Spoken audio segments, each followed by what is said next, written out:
Graphospasm Club members, and Happy New Year. I have to tell you, when I was woken up at about 4:30 this morning by my puppy to be taken out, I rolled over in the bed and looked at my phone to find out what the temperature was outside, and it said real feel of minus 38 degrees, or as my weather app read, it's friggin' cold and Mother Nature is a fanny waffle. Now, I don't know what a fanny waffle is, but I do know what waffles do to my fanny, and it ain't pretty. Which brings me to 2 points. Not being pretty. This year, I'm going to be coming to you raw. Now, don't get me wrong, I'm still going to have my formal classes, my book in a month, and my presentation preparation. You're really going to be able to have those great classes where, we put together a more formal video set for you. However, for Graphospasm Club, I might occasionally roll out of bed in my pajamas and come down and do one of these lessons for you. That means you are going to get me sometimes a little bit ugly, but it's going to be so that your writing is not so ugly. So stick with us. We're going to have a lot of fun this year going through these 24 lessons. But I told you that I was reminded of a couple of things when I looked at that weather. The second was that I really needed to refresh an oldie but a goodie for all of you, and that is my seasonal writing. So I'm going to walk you guys through a few things to help make your writing a little less tell and a little bit more show. You want your reader to understand what season it is because it becomes relatable and they're really going to be pulled into the story, but you don't want to sit there and say, he woke up one cold winter morning. No, you really want to tell them by giving them hints around what the season is. And so that's what this lesson is all about. I'm going to give you 8 ways that you can talk about the season without ever actually saying the season. We're going to be talking about spring, summer, winter, and autumn.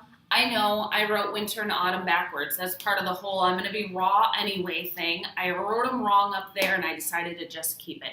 So we're going to walk through the 4 seasons and 8 different ways that you can use to talk about those seasons. I'm going to hit the first one for you right away. I'm going to step away from the board in between each section so that you can go ahead and take some notes if you want. But in this lesson, there is a small recap that you can click on for some of those notes as well.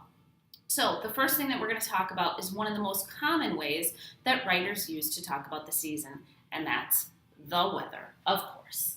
So our weather in spring, you're often going to be talking about that rainy weather. You're going to talk about rain and dew, might be mist. You can go into a whole list of things that are related to the weather in spring that are all going to start to break down. Oh yeah, my character's in spring. If you're talking about the temperature, if it's like, 55, 60 degrees and the rain was falling, and you can talk about that petrichor.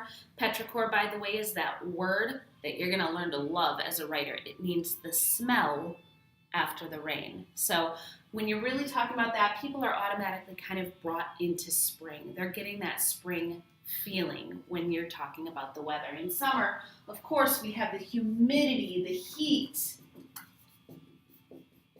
If you talk about the sweltering weather, the sweat and the sun and all of that, people are automatically going to be brought into summer. Then we have our winter, because again, I went out of order and we're going raw here. By the way, I know that it's a little bit flipped for you guys. I feel like it looks like I'm writing from right to left, but if I do it this way, then at least your screen is left to right. So we're just trying to work with it here. Winter, we're going to be talking about that cold, of course. We might be talking about the snow. And I don't know about you all, but when it's autumn, I love autumn, by the way. I love when you step outside and you smell that crisp air for the first time. It's like this automatic turn when you're like, ooh, fall is coming, summer is over. So the first of the 8 ways that you can talk about the season without actually mentioning the season is by referencing the weather. I want you guys to know that I am speaking to you from the perspective of somebody who lives in the northern Midwest. And so I know some of these things might not specifically apply to the locale of your stories, whether those are true stories or fiction stories. If that's the case, make sure that you're adjusting accordingly. But here's the first set. The first thing that you can talk about is the weather.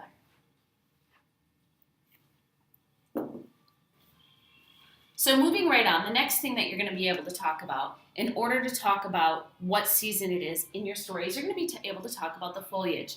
Again, this is something that a lot of writers do automatically, so this is something that's not going to feel too unnatural. Don't worry, when we get into the second set of 4 things, you're going to be like, oh my gosh, I never thought to talk about that. But foliage, in spring, of course, you have the new buds and blossoms.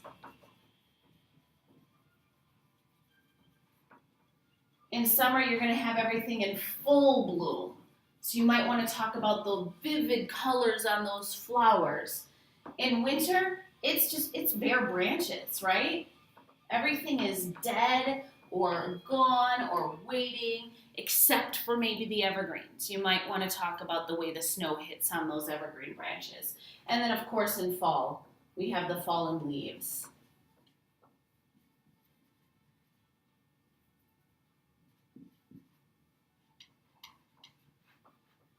Foliage. That's the second thing that you can use to talk about the season in your writing. Along the lines of foliage is the third thing that you can use to talk about the season in your writing, and that is the colors that you see. Now in spring, you have those light greens and yellows. Summer is going to be those very bright, vibrant colors. So you're going to have the red, you're going to have the blue sky. So your flowers, your sky, by the way, these also tie into firework colors. You can have, everything is very colorful and bright. Think of those summer festivals. Everything is just attractive to the eye in the summer. In the winter, you have a lot of gray and you have a lot of white. And then in the fall, you're going to have those browns and oranges. Again, this kind of, as you can see, ties a little bit into the foliage as well. So thing 1 you can talk about is the weather, then you've got your foliage, and then you've got your colors. So here is the next set of things that you can talk about. All right, now of course we have to move on to, we're starting to get into some of those unique things that you can talk about. This one's kind of a bridge. It's unique, but it's not so unique. You're going to want to talk about your holidays. So if I'm really talking about, oh, my character, she went over to visit her mother, of course, because it was Mother's Day. Well, without saying the season, I know that I'm in spring.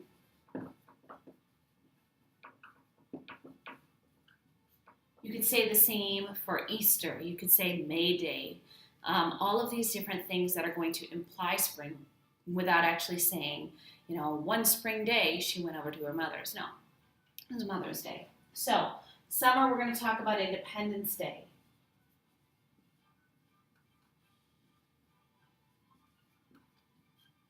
You also have that first official weekend of summer, if you will, which is Memorial Day weekend. So even though that's technically not summer, it's June 21st is your summer, and that's you're going to have your summer equinox. People think of Memorial Day as that kickoff to summer. And so if you're talking about like a picnic on Memorial Day, people are kind of placed into that pre-summer frame of mind. In winter, we have a whole bunch that we can address in winter. So of course, you're going to have your Christmas. You're going to have New Year's. But you're also going to have Valentine's Day.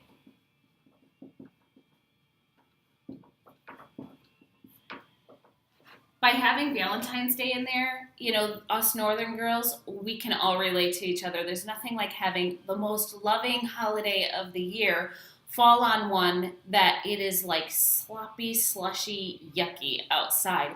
We never get to wear those really fancy, awesome heels when we're on Valentine's Day around here. In autumn, we have our Halloween and we have our Thanksgiving.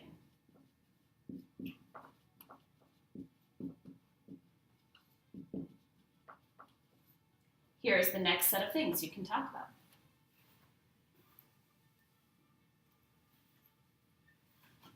All right, moving forward in our writing, now we are going to get into several things that you would not have thought to discuss in your writing when you're talking about the season. Now I can say any one of these things, but most of you, if you've been writing for a while, you're already using the foliage and the weather and the colors and probably even the holidays in your writing. How can I really get my reader to relate to the season and therefore relate to the characters' experiences without even going to these very basic ways of speaking about the season without mentioning it? And that's where we're going to move into our next 4 things. The first one is your clothing. So if I'm talking about putting on a raincoat, or for that matter, grabbing an umbrella as I'm heading out the door to work, I'm automatically starting to think rain without even saying the weather. I'm automatically starting to think spring without telling my reader what season it actually is. So there's our spring. Summer, this is going to be shorts. This is going to be some of you're going to have your swimsuits. You're going to have tank tops. All of these things that are light, that are a little bit more revealing. These are the things that our characters wear in the summer for the most part. You might have a more flowy dresses that, you can talk about the breeze going through. So if you have a character in a situation where they're not going to be wearing a bikini, they might be wearing a flowy floral maxi dress, and that's okay. Whatever they're wearing in summer, you want it to kind of represent. You also have some colors of the clothing that might come out in summer and not so much when you're in some of those other seasons. That white, or that very light fabrics and white fabrics, anything that's going to have maybe a sheer-like nature to it, you're only going to be having that on in summer. Now, don't get me wrong, it doesn't mean that we necessarily want to wear those things, but let's be honest, those are the clothes that are going to make your reader think of summer.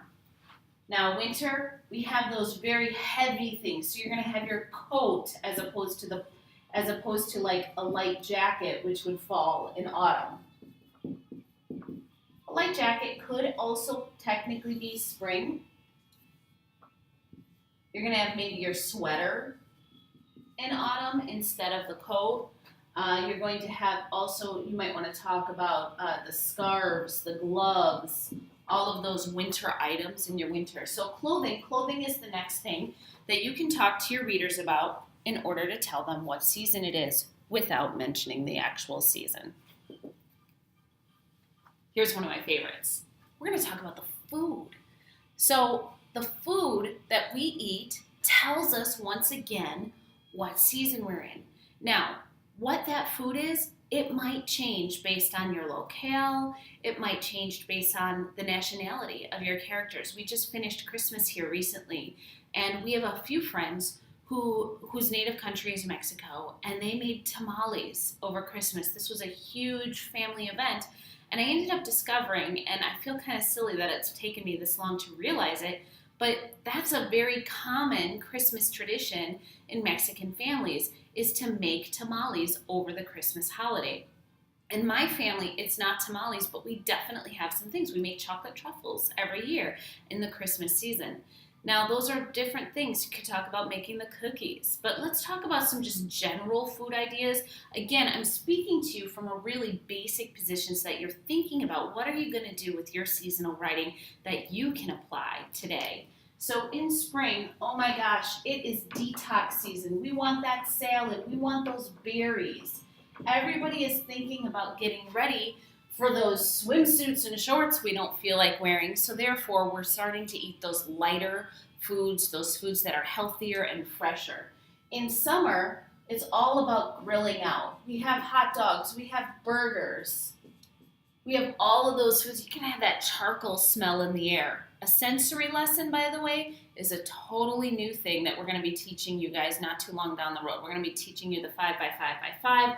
We're going to be teaching you the 6 senses and the 4 S's. If you stick with Graphospasm, you're going to get all of these great lessons as part of being in the club, absolutely free. So again, grilling out, that's part of summer.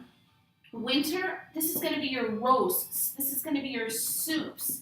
This is going to be those things that you set in the crock pot and you come home and it's hearty. It might even be heavier. You're going to have more of those potato meals in the winter than any other time. And then again, in fall, you're kind of moving into some of that. You might have some more of those back to school foods. Now we're going to be talking about environment and time period in a little bit, But I know when it hits fall in my house, through the years that my kids have been in school, and I've got a few more years where they're still in high school before the last one graduates, I make sure that I have those lunch items. I'm going to make sure that I have the applesauces and the P3s. Have you guys had these? These are awesome. We love P3s. They've got the cheese and they've got the meat and they've got the nuts. So good. But those are some of the lunch items that I have in the house in the fall. Of course, if you're talking about your Thanksgiving, you might want to talk about the sweet potatoes. You might want to talk about the turkey. Your food, though, there are a million ways that your food can demonstrate the season without telling your reader the season. Here they are.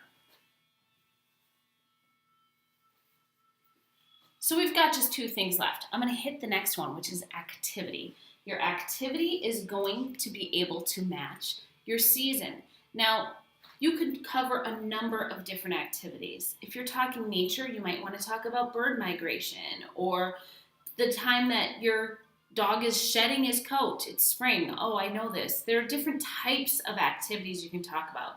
You can talk about cycles within a business or within your specific field. All of these different things. I'm going to hit one that kind of is pretty relatable around here. Wisconsin's a huge sports state, and so the activity that's really common around here would be related to sports. And so in spring, we're going to be talking baseball. Baseball season has started. In summer, this is all about swimming. In winter, this is our basketball season. The favorite season of my good friend Dick Vitale. In fall, we have football season. Again, activities could cover a huge spectrum of different subjects and a huge spectrum of different topics.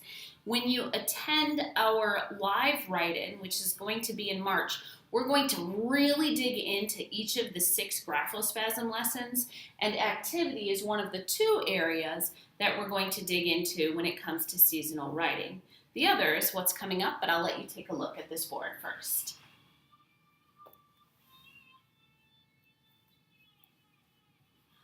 Last but not least, we're going to talk about environment. Now that's the second area that if you come to the live write-in, we're going to really dig into. We're going to talk about your interior or your exterior and your commercial environment.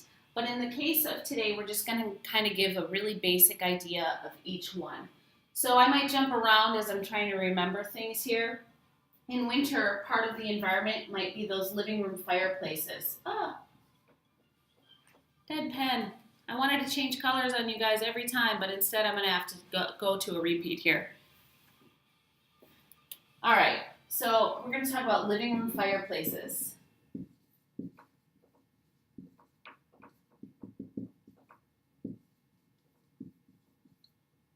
In fall, we've got school hallways.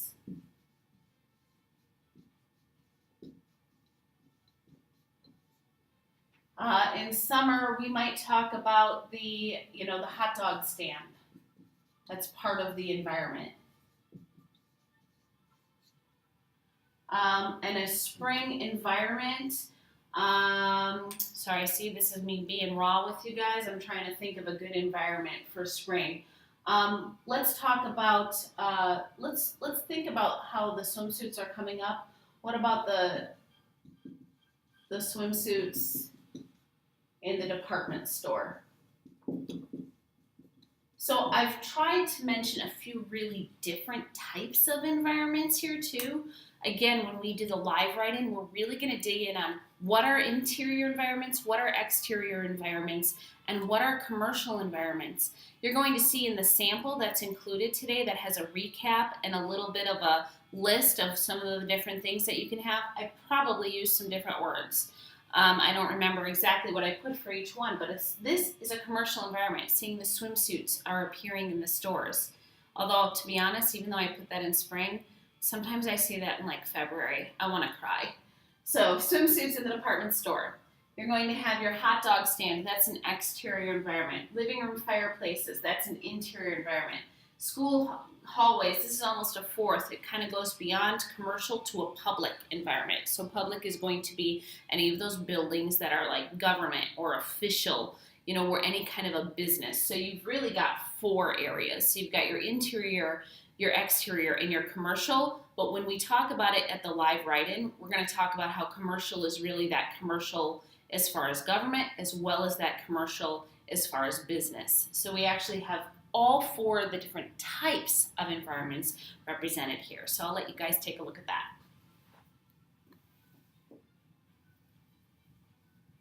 So what I want you guys to walk away with today are the different ways that you can talk to your reader about the season. And the season is so important to your story. Season affects your mood. Season affects, your levels of hope. In the winter, depression reigns, whereas in the spring, hope remains.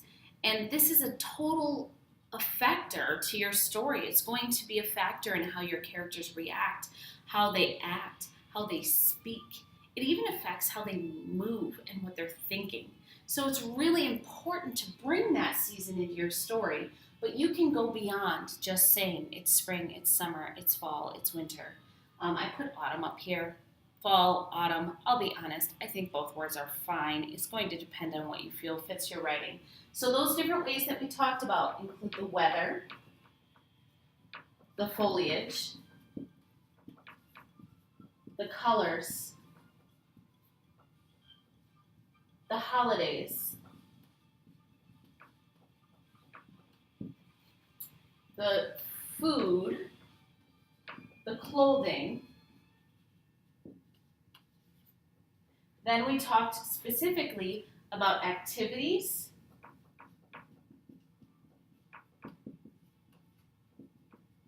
and environment. Both of these are things that we are going to talk about more if you come to the live write-in March. We'll actually take and we'll break down each of these seasons, and we'll do some practice sentences on how you can work them into your writing in very real, relatable, and engaging and captivating ways for your readers. So that was seasonal writing, the very first of Graphospasm Club's offerings for the year, and I'm going to let you guys take one last look at the board.